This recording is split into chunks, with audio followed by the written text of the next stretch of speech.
ಮನಸ್ಸಾಗ್ತಾ ಓಡ್ತಾರೆ ಮಾರ. D K she ಇದ್ದಾಗ ಇವರು ಜೊತೆಲಿ ಇರ್ತಾರೆ ಇದರಲ್ಲಿ ನೋಡಿ. ಪ್ರತಿಯೊಂದು ವಿಚಾರದಲ್ಲಿ ನಾವು ತಪ್ಪ ವಿರೋಧ ಕೊಂಡೋಗ್ಬೇಕಂತ ಇಲ್ಲ. ರಾಹುಲ್ ಜಿ ಅವರು ಜೋಡೋ ಭಾರತ್ ಹೋಗ್ತಾ ಇದ್ರು ಅಲ್ವಾ, ಆಗ ಎಲ್ಲರೂ ಕೂಡ ಒಟ್ಟಿಗೆ ತಗೊಂಡು ಹೋಗ್ತಿದ್ದೆ. ನಮ್ಮ ಇಡೀ ಪಕ್ಷವನ್ನೇ ಅವ್ರು ಜೊತೆಲಿ ತಗೊಂಡು ಹೋಗ್ತಾ ಇದ್ದೆ. ಅಲ್ಲ ನೀವೆಂದು ಓಡಿದ್ದಾರೆ ಅಂತ ಮತ್ತೆ ಯಾವ ಓಡಬಾರ್ದ? ಈಗ ನೋಡಿ, ಈಗ ಬಂದ ಓಡಬಾರ್ದ?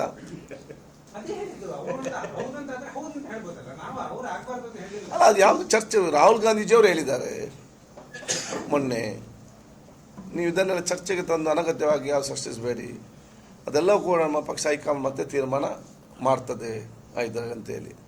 ಸೊ ಇದರಲ್ಲಿ ಎಲ್ಲ ಡಿ ಕೆ ಶಿವಕುಮಾರ್, ನಮ್ಮ CLP ಸಿದ್ದರಾಮಯ್ಯ ಅವರು, ಎಲ್ಲ ನಮ್ಮ ನಾಯಕರು ಒಗ್ಗಟ್ಟಿನಿಂದ ಇವತ್ತಿದ್ದಾರೆ. ರಾಹುಲ್ ಗಾಂಧೀಜಿಯವರು ಎಲ್ಲರೂ ಕೂಡ ಸಮಾನತೆಯಿಂದ ನೋಡ್ತಿದ್ದಾರೆ.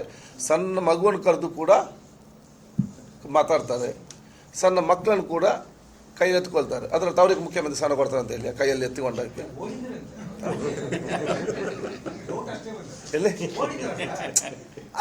ಕೆಲವೊಮ್ಮೆ ಓಡ್ತಾರೆ, ಕೆಲವು ಮಾತಾಡ್ತಾರೆ, ಕೆಲವು ನಡ್ಕೊಂಡು ಹೋಗ್ತಾರೆ. ಅಂದ್ರೆ ಈಗ ಈ CM ಸ್ಥಾನ DK ಶಿ ಮತ್ತೆ ಸಿದ್ದರಾಮಯ್ಯ ನಡುವೆ ಇರುವಾಗ ನಿಮ್ಮ ಹಿರಿಯ ವರಿಷ್ಠ ನಾಯಕರೇ ಇವರಿಗೆ ಜಾಸ್ತಿ ಮೈಲೇಜ್ ಕೊಡ್ತಾ ಇದ್ದಾರೆ, ಹಾಗೆ ಎಲ್ಲರಿಗೆ ದೊಡ್ಡವರು. ನಮ್ಮಲ್ಲಿ CM ಸ್ಥಾನಕ್ಕೆ ಯಾವುದು ಸ್ಪರ್ಧೆ ಇಲ್ಲ. ನಮ್ಮಲ್ಲಿ ಸ್ಪರ್ಧೆ ಬರೀ BJಪಿಯನ್ನು ಸೋಲಿಸಲಿಕ್ಕೆ ಮಾತ್ರ. ಯಾಕೆಂತ ಹೇಳಿದರೆ BJP ಜನವಿರೋಧಿಯಾದಂಥ ಕಾರ್ಯಕ್ರಮ ಮತ್ತು ಸರ್ಕಾರ ನಡೆಸ್ತಿದೆ. ಜನರ ಪರವಾಗಿ